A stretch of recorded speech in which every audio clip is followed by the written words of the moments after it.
engeri gy'oli w'amateeka mu context y'amateeka kino kirina ekyenjawulo kyo kyongera mugiyita jurisprudence olabawo ekyenjawulo kye kyongerako ekisookera ddala okuyambako omulabi ku kyama gye kyoyogedde jurisprudence yenkula ku nsoma y'amateeka jurisprudence kwe kusoma okutegeera endowooza emabega w'amateeka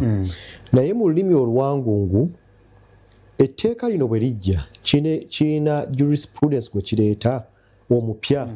ekisookera ddala nina omusomesa yansomesa amateeka ku ssettendekero e Makerere era abasinga bamumanyi bamuyita Professor Joe Oloka Onyango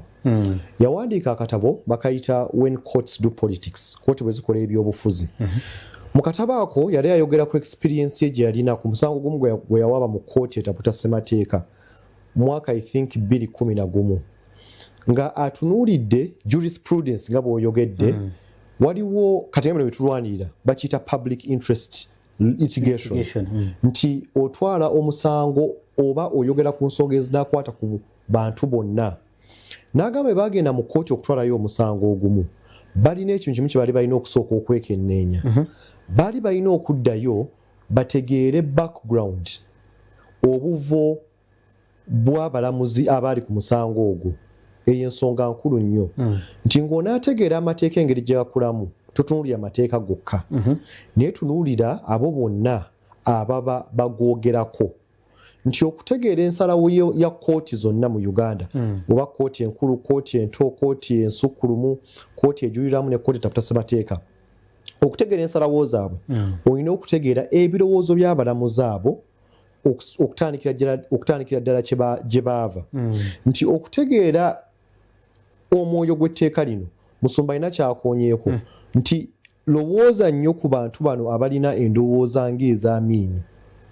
kati oyo jurisprudence gwe bagezaako okukola ki okuleeta omupya naye ensonga bbiri z'olina okutegeera muganda wange Apollo etteeka lino bwe lijja bintu bibiri gye lisinga okukola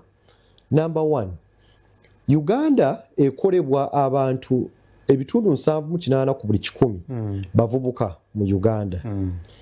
according to census eyakaggwa era statistics ziri mu Uganda Bureau of Statistics Below 30 kyolina okutegeera nti nno obuzibu obusinga okuluma abavubuka si bbula lya mirimu si butamanya ebyemu ku bizibu naye ekintu kiri kimu mu kulaba okwange waliwo kye bayita identity crisis obuteemanya bw'oba teweemanyi kyangu nnyo obutabeera na buyiiya obutamanya maanyi g'olina naye n'eggwanga lisobola okugenda mu katyaba aka identity crisis moto yaffe ey'eggwanga egamba nti no for God and my country ku lwa Katonda yense yeyo identity yaffe era bw'osoma ssemateeka waliwo ekintu kye bayita preamble ekuwa ekifaananyi Uganda gye yava Uganda weeri Uganda gyedda era lwaki ssemateeka oyo baamukola mu ngeri gye baamukolamu bw'oleeta etteeka erikwata ku kinyuso ekitukola ffe ng'Abannayuganda ate ekinyuso ekyo kirimu kukkiriza tuli bantu bakkiriza tuli ggwanga likkiriza tekiwandikiddwa mu mateeka naye bw'otunuulira society engeri gyekoleddwamu ebitundu 81 ku buli 100 Bannayuganda bakkiriza mu ddiini ez'enjawulo era ku ekyo 81 ku buli 100 9 ku buli 81 ku buli 100 bonna bakkiriza mu nzikiza y'Ekikristaayo they are Christians kati bw'oleeta etteeka erikwata ku nzikiriza ng'oyagala okutyobola eddembe ly'okukkiriza oba otuteeka mu kye bayita identity crisis oyagala otulaga ekifaananyi ekirala kye tutali kubanga ng'abakkiriza tukkiriza nno tulina eddembe eryatuweebwa Katonda eddembe lyaffe ery'obwebange okusinza nga bwe twagala so okusinza nga gwe bw'oyagala tusinze kubanga etteeka lino lyagala okulaga engeri gy'olina okusinzaamu bagamba nti nno tugenda kuterawo acceptable standards naye tebazogeddeko ani azitamininga ani agenda okusalawo omutindo gunaabeera gutya bw'oŋŋamba nti nno nze okuwandiisa church oba okuwandiisa platform yonna ey'okusinza nina okusooka okwebuuza ku minisita owa ethics and integrity chairman wa RFO board oba onzigyeko ekifaananyi kyange ekituufu kati awo eggwanga lyonna oba olitadde mu katyabaga nti otutadde mu kye bayita identity crisis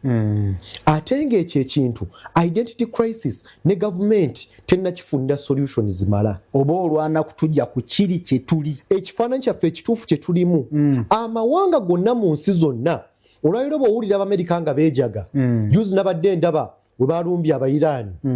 nendaba secretary wa state Marco Rubio ng'ayogera boogeza amaanyi n'olutulira Trump balaga nno ffe tuli b'Amerika kati ffe ekitufuula bannayuganda kwe kukkiriza kwaffe etteeka lituteeka mu kyo identity crisis